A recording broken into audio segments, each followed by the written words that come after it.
The morning after the attack, the palace halls were filled with the sound of repair crews and quiet voices. Broken walls were being mended, shattered glass swept away, and the guards stood watch at every corner. But even as the kingdom celebrated driving the enemy away, there was an uneasy feeling in the air. Princess Claire sat with Queen Eleanor in the royal chamber, reviewing the list of damages. Claire noticed her mother's troubled expression. "What is it?" she asked. The queen lowered her voice. "We have reason to believe the attack was helped by someone inside the palace, a member of the royal council." The thought made Claire's blood run cold. "Do we know who?" "Not yet," the queen said. "But if the traitor is still here, they may try again. You must be careful." Later that day, Ethan came to see Claire. His injuries were bandaged, but he still moved with the alertness of a soldier ready for anything. She told him about the queen's suspicion. He listened carefully. If there's a traitor, they'll want to finish what they started, and they'll try to strike when everyone thinks the danger is over. They agreed to keep watch during the evening's council meeting. The meeting was called to plan the rebuilding of the outer defenses, and every council member would be present. The Grand Council Hall was lit with soft golden light as the members gathered. Claire sat beside the queen at the center table while Ethan stood near the back, watching every movement. The discussion began calmly, with talk of supply routes and repair costs. But as the queen spoke, Ethan noticed one councilman, Lord Heron, avoiding her gaze and shifting in his seat. When a messenger entered with a sealed note, Heron's hand moved quickly to take it before anyone else. Ethan's eyes narrowed. He stepped closer as Heron opened the note under the table, his fingers tightening around something small and metallic. Without warning, Ethan lunged forward, grabbing Heron's wrist and forcing his hand into the light. A small detonator glinted in his palm. Gasps filled the hall as guards rushed in to seize him. Claire rose from her seat. "You planned the attack," she said, her voice steady. "You betrayed the kingdom." Heron struggled against the guards but could not break free. "You were never meant to survive," he spat. "The throne is weak, and it needed to fall." The queen's voice was cold as steel. "It is you who will fall, Lord Heron. Take him away." As the guards dragged the traitor out, the council members spoke in low, shocked voices. Ethan stepped back toward his post, but Claire met his eyes and gave a small nod of gratitude. When the meeting ended, the queen stood before the gathered council and spoke clearly. "Last night, we faced an enemy from beyond our borders. Today, we have faced one from within. Both have failed, and it is because of the courage of those who serve this crown with loyalty and honor." She looked at Ethan. "Among them is a man who has risked his life not once, but many times, for the safety of this family. It is time the truth be known." The queen then spoke of the years Claire had been hidden, of the soldier who had been her protector, and of the bond that had been forged between them. She ended with the words, "Ethan Cole is not only the guardian of the princess. By law and by truth, he is her rightful husband." The hall was silent for a moment, and then filled with murmurs of surprise. Claire felt every eye on her, but she kept her gaze on Ethan. He looked uncertain, as if waiting for her reaction. She crossed the room to him and took his hand.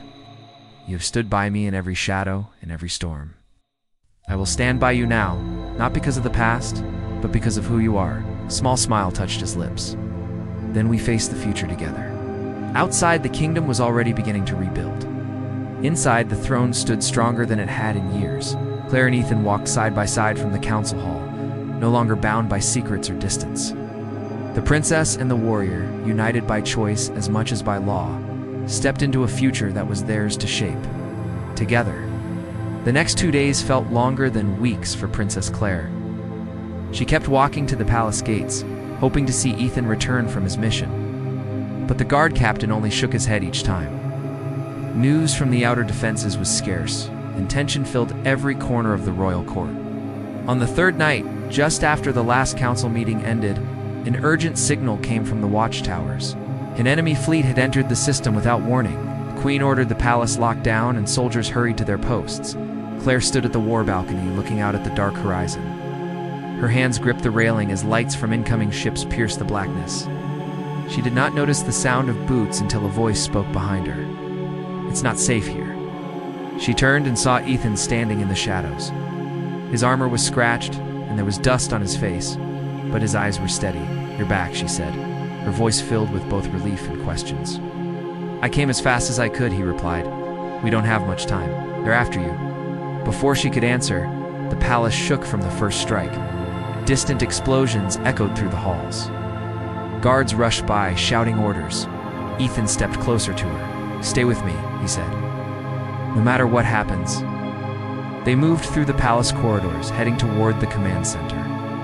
Ethan's movements were fast but careful, guiding her around falling debris and damaged walls. Claire noticed how every decision he made was to shield her from harm, even if it slowed him down.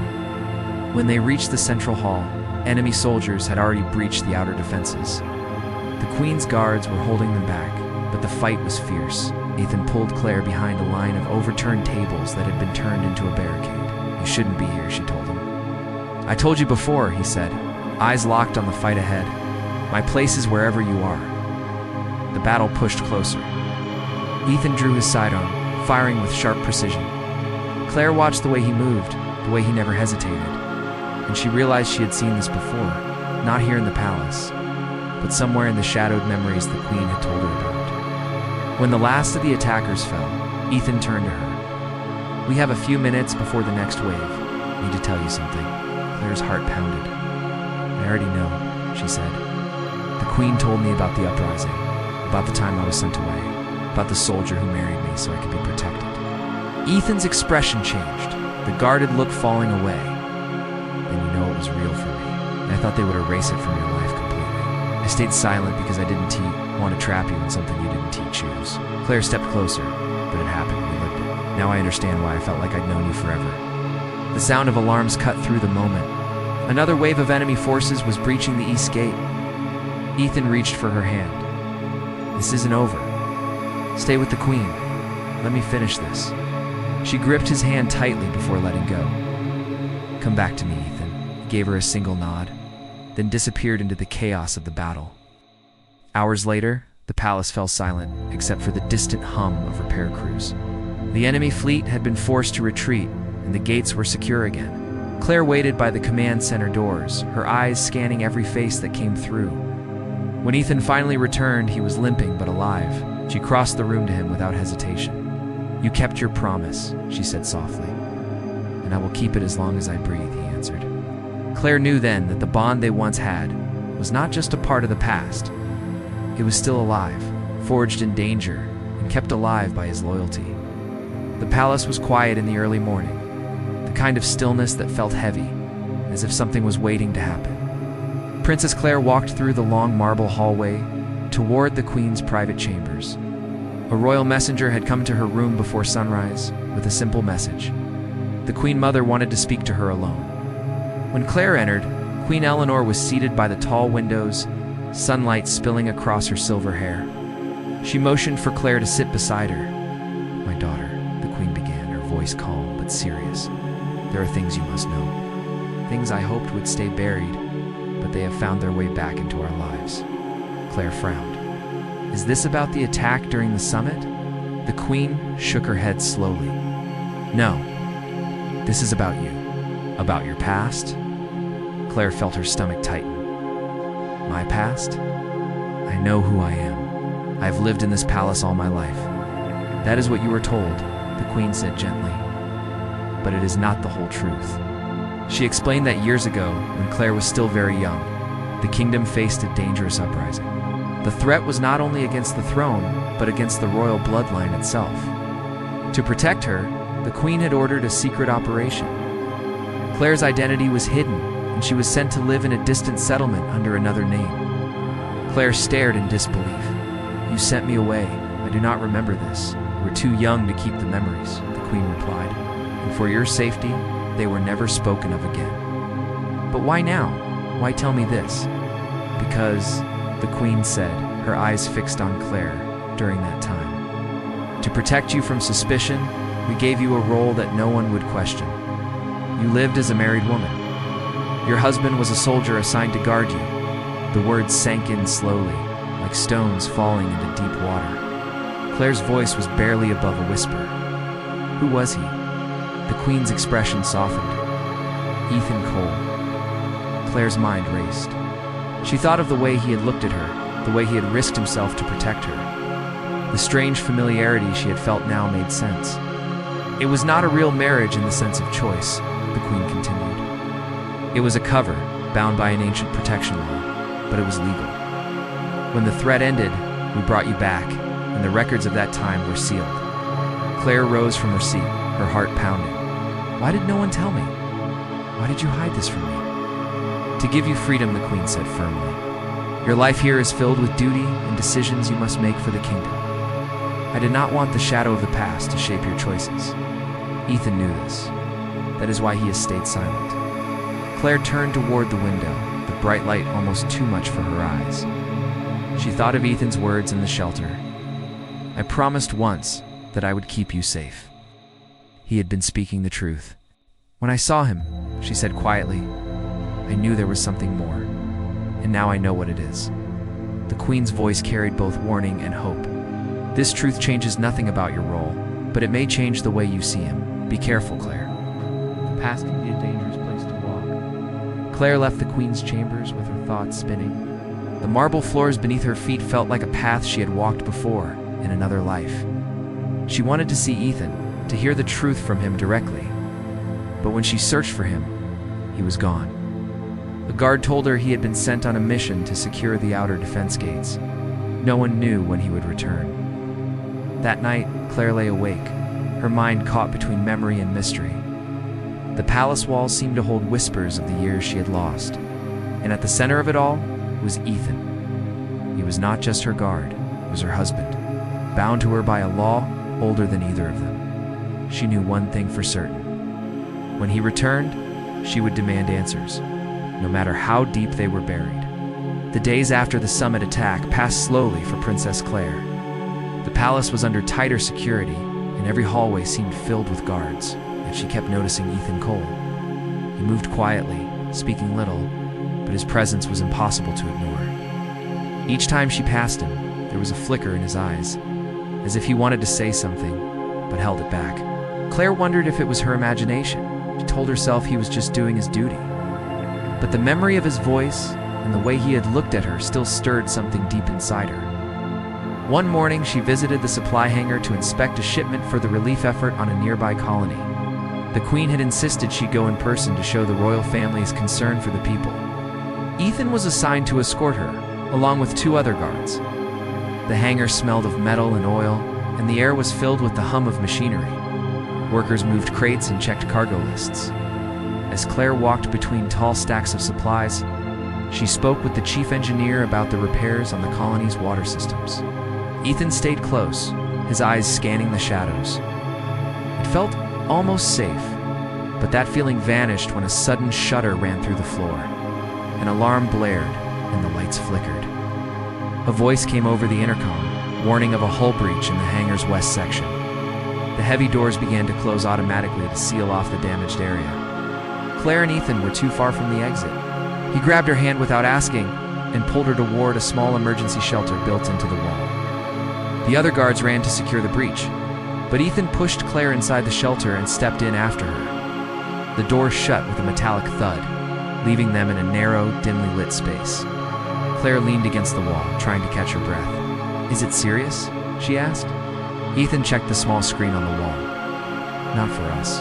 The doors will hold. We just wait until the repair crew seals it. The space was close enough that she could hear the steady rhythm of his breathing. She looked at him for a long moment before saying, You knew exactly where this shelter was? He glanced at her, his expression unreadable. I've been in worse situations. You learn to notice the details. Her voice lowered. Have we met before, Ethan? Not here. Somewhere else. He hesitated. Why do you ask? Because every time you look at me, I feel like I should remember you, she said. It's not just gratitude for what you did. It's something else. For a moment, his gaze softened. I promised once that I would keep you safe. I still mean it. The words struck her like a quiet thunder. When did you promise that? He looked away. It was a long time ago, before all this. Before she could press him further, the shelter door unlocked with a click. The intercom announced that the breach had been sealed, and it was safe to return. Ethan opened the door and stepped out first, checking the hallway before letting her follow. They walked back toward the main hangar in silence. Claire wanted to ask more, but she knew he would not answer. Still, the small pieces he had given her only deepened her need to know the truth. That night, she tried to recall every detail of her past. Faces, places, moments of her life played in her mind, but none of them fit. It was as if there was a missing chapter she had never been told. In the quiet of her room, she stared at the stars outside. Somewhere in that vast darkness, there was a story Ethan carried with him. A story that seemed to belong to both of them. And she was certain she would not rest until she found out what it was. Princess Claire stood by the tall glass wall of the Royal Space Palace. The stars outside shone like frozen sparks, and the slow turn of the nearby planet gave the view a sense of calm. She had been told since childhood that duty came before everything else. Today, that duty meant meeting new allies from distant human colonies and proving that the Valand Kingdom was strong. The air in the palace was filled with the sound of soft footsteps and quiet voices.